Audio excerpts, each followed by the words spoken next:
What is up, guys? Fidelis here, and I got a 15-0 on Dome, 4 rounds, using the G36. I'm running Assault, so I got the Predator Missile, Reaper, AC-130 as my normal Assault kill streaks.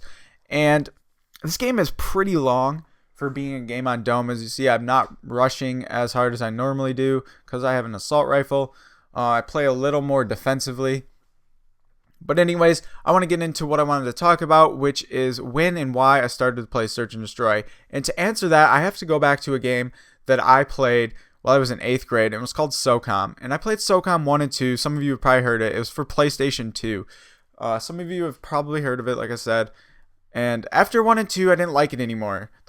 Number 1 was by far the best. But what was going on in that game was they had like different servers and stuff, like Central East, Central West, and you just picked one, you went in there, and we always met in the same one. It was like Central 5 or something, and then they had different playlists of like different maps, and usually it was like 2 maps that you played, and I played in one called Thai Medley, which was the Ruins and Abandon. And in the Ruins, the game type was basically like Search and Destroy.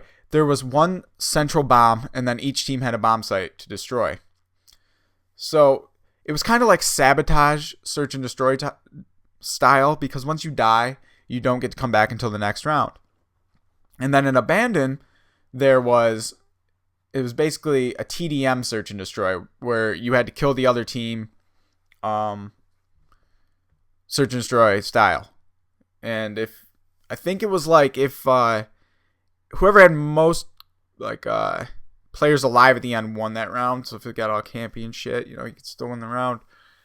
But anyways, I loved that game. That game was awesome. They had like the teams were split up by like terrorists and SEALs. So the SEALs would have the typical M4s and the MP5s and the M16s, and then terrorists would have the AKs and the Uzis and all that weird shit. But I could play that game for hours and hours and hours.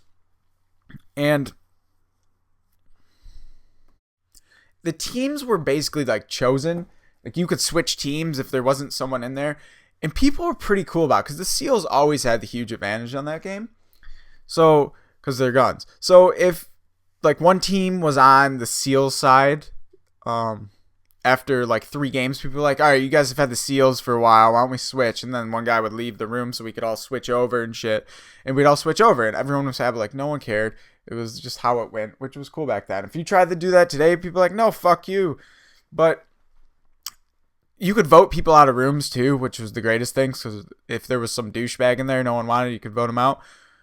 But anyways, that's where I started. I don't want to go into a huge amount of detail with that game because that's not Call of Duty. But then I was at my friend's house and we were playing Call of Duty. The first time I ever played it was COD 4, playing like TDM and stuff, and they sucked as usual at first person shooters. So I stayed up all night because I like fell in love with the game, and they went to sleep.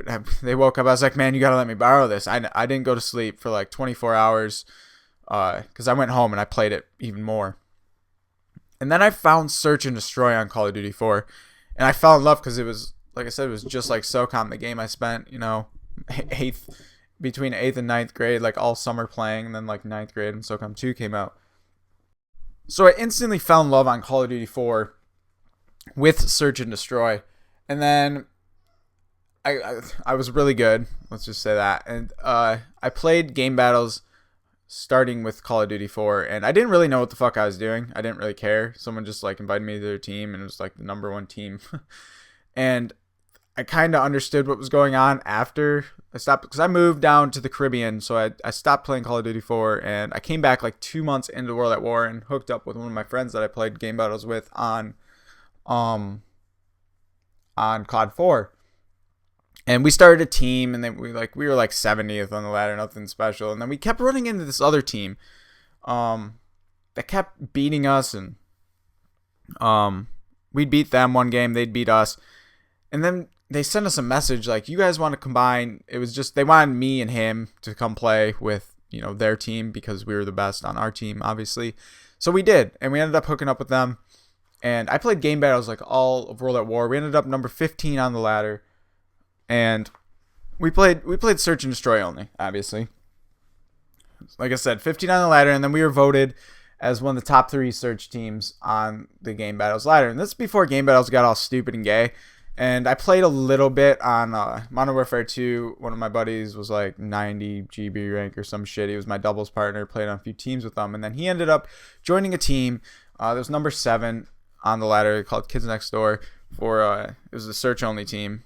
And he kept asking me to join. I said no and no and no because I stopped playing Game Battles. I didn't like the community anymore.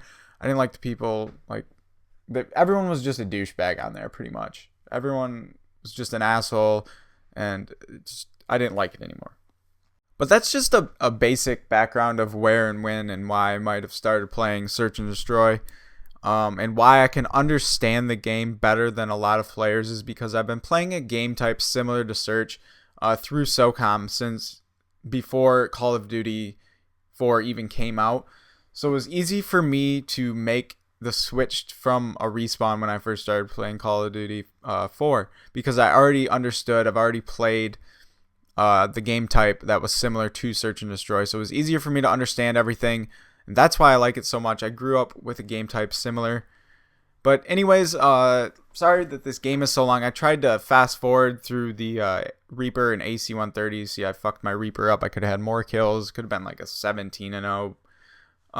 But anyways, thanks for watching, guys. I think one of the randoms is about to kill the last guy right about here. He goes in and does it.